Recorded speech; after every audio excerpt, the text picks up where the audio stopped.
someone here today, a very, very dynamic woman here today, who is a radio personality for 107.9 FM. But outside of that, she's also on the board at the Pennsylvania Coalition Against Domestic Violence. And she speaks all over about domestic violence in our community, in our homes, and things like that. And she has her own organization also about loving yourself. She'll tell you more about that. But I have the pleasure, the distinct pleasure of introducing tonight our ambassador for the evening, Miss Moshay.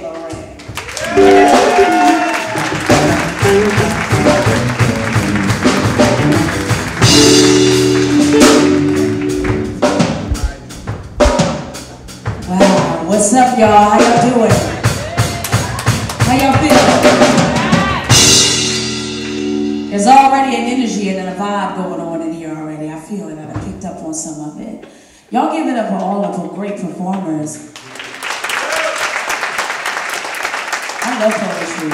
It takes a special kind of person to be able to sit down and put their thoughts on paper in a way that we all can relate to, but in a very artistic, creative way. Because as much as I talk, and Lord knows I can talk, but as much as I talk, I don't know that I can turn my words into poetry. So poets to me have always been just a platform that I thought was just another creative energy, like they from over here somewhere, to be able to capture all that in a 3-minute poem. So big ups to all the poets.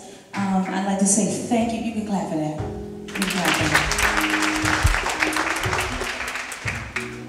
And see, and she and I just got finished talking about it. I'd be remiss to not give it up for the young lady who just performed over here. And I just talked to her about not remembering names. That's just how I do. What is it, Nikki G? It's my first time ever seeing her play, but I'm a fan. So shouts out to my girl Nikki G. Give it up for her. My thing is, you know, and people, you know, you can't take it personal. When you meet more and more people as time goes on, you can't possibly believe that I'm gonna remember every name. But believe it or not, people come up to me like, you know where you met me, remember? I was at the boat during the Spirit of Philip 2 years ago, and I'm like, yeah. So honey, baby, sweetheart is what everybody is to me. But thank you to Tasha, Natasha, and Jamal for having me here tonight, and more importantly, thank you for thinking of this cause of domestic violence and deciding that tonight will be the night that you guys do what you do on a regular basis and support the cause of domestic violence. Let me start off here because I'm trying to, as I was sitting down as a spectator, I was trying to count the heads, the bodies of females in the room. And I'm not good at math, but I'm just going to estimate for a second, just playing my reindeer games. I'm going to estimate that there's probably, I don't know, 40 women in this room, let's just say, for the sake of a number. And if you take that number and you divide that number by 4, that's 10. So if you look around of all the faces of women in this building right now, 1 out of every 4 women that you see has been at some point in her life affected by domestic violence. 1 out of every 4. And when you equate that to the larger number on an annual basis of how many women, and this excludes men, just how many women are affected by domestic violence, is 1.4 million women every year.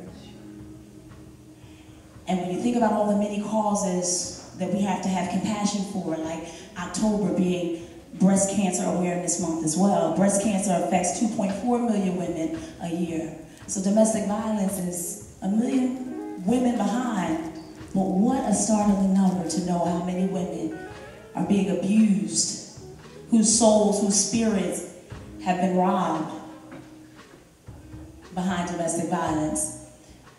And knowing that fact and standing here before you being a survivor of domestic violence, I know that it is a dark, dark, lonely world.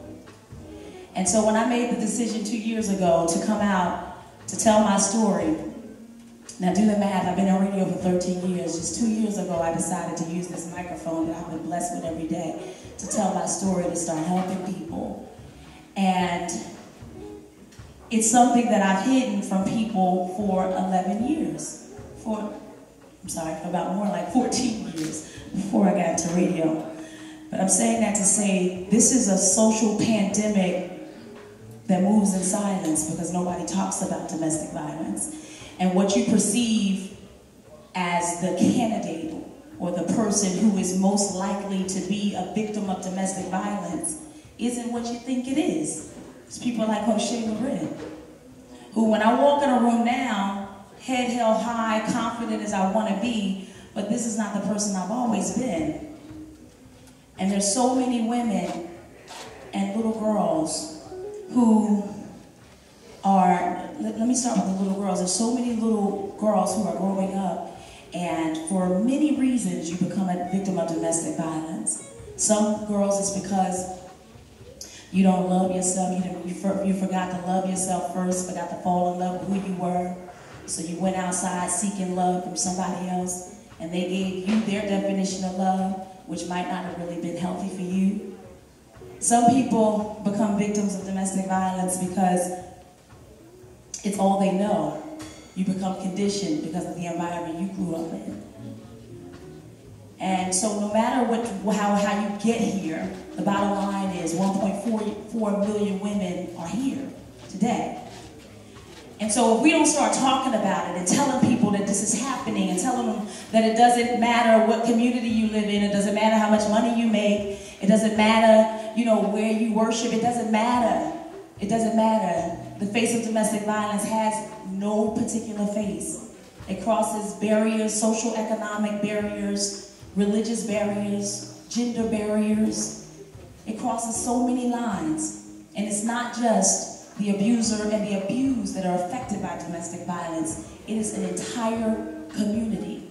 Because how many of y'all know that broken boys and broken little girls, if not intervened and if not nurtured, put back on the right path, then become broken women and broken men? So my plight with domestic violence, let me just, I don't want to go through my whole story other than to say I want to abbreviate it for the sake of time and just say that for me it started when I was 14 years old. And my journey through domestic violence in my mind that I've concluded now as a 36-year-old adult woman is that I had a low self-esteem, absent father, that whole bit. And so when I decided to speak out, I had to decide what segment of women was I going to start to deal with first. And for me, having it happen at such a young age, I wanted to start with the young girls. Because instead of channeling money and resources, not instead of, but I want to say instead of, but I want to say opposed to always looking at how we can help the women of battered women and children. I want to look at how we can prevent battered women and children from even being battered in the first place. Because at 14 years old, you still have a chance to turn that around. So my admission 2 years ago, when I started and decided that, all right, here we go. Ms. Moshay, all I really cared about before 2 years ago, and this is a true story, is who doing who in Hollywood and entertaining people on the radio.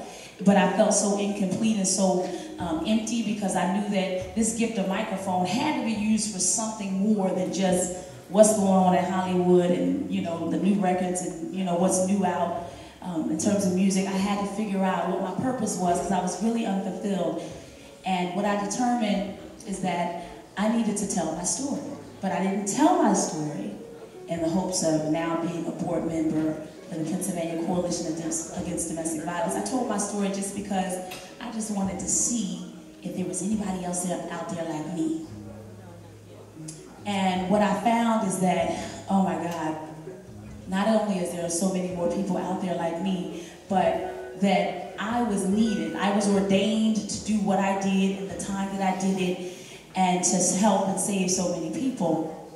And so I wanted to start with the preventative side of domestic violence, which is going out and talking to the young girls, esteeming them, letting them know that, at the end of the day, really, you are who you say you are. And if you love yourself enough to know that you're worthy of a lot more, you fall it's less likely that you'll become a victim of domestic violence. So through my Love Yourself campaign, I've been doing that. I've been talking to young girls, and as it's progressed and as I continue to talk about it, this past, about 3 weeks ago, I was just officially installed on the board for the Pennsylvania Coalition Against Domestic Violence.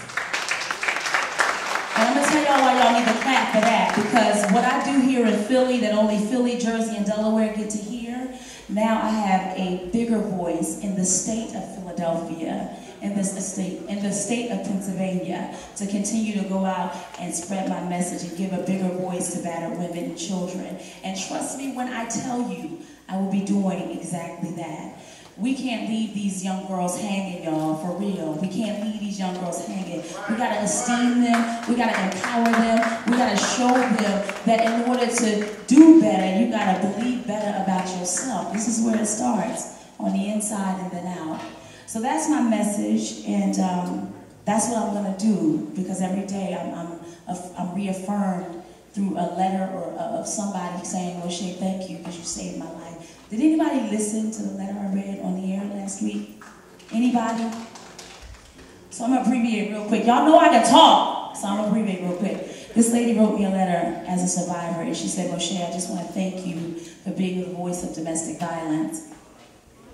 A couple years ago, 4 years ago, I was being abused by my boyfriend, who used to take all type of household instruments and rape her with these instruments while her 2-year-old daughter stood by crying.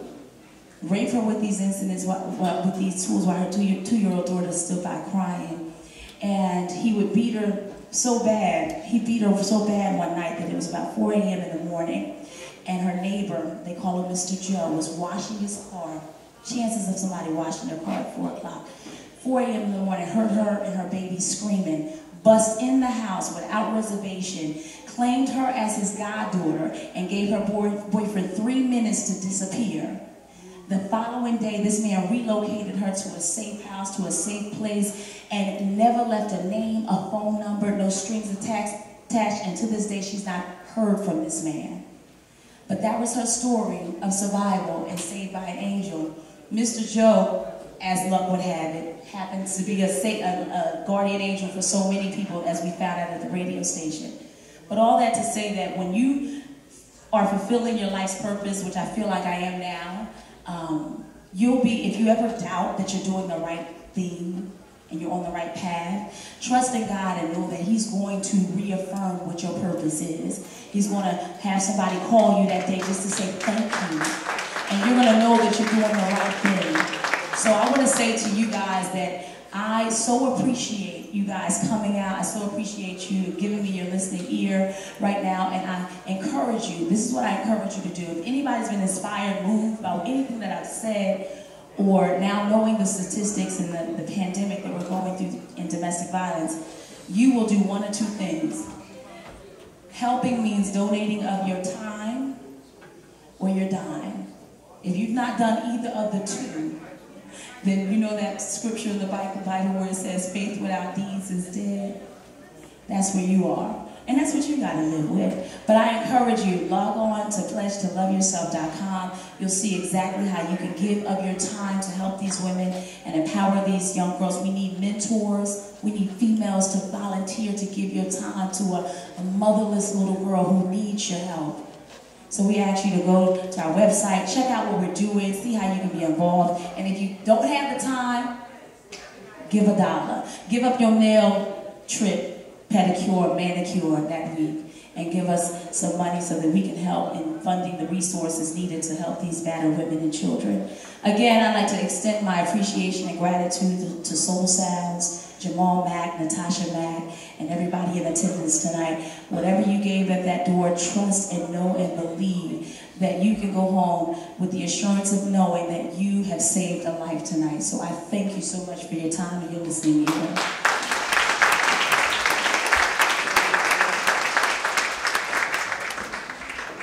Give it up for Moshay again.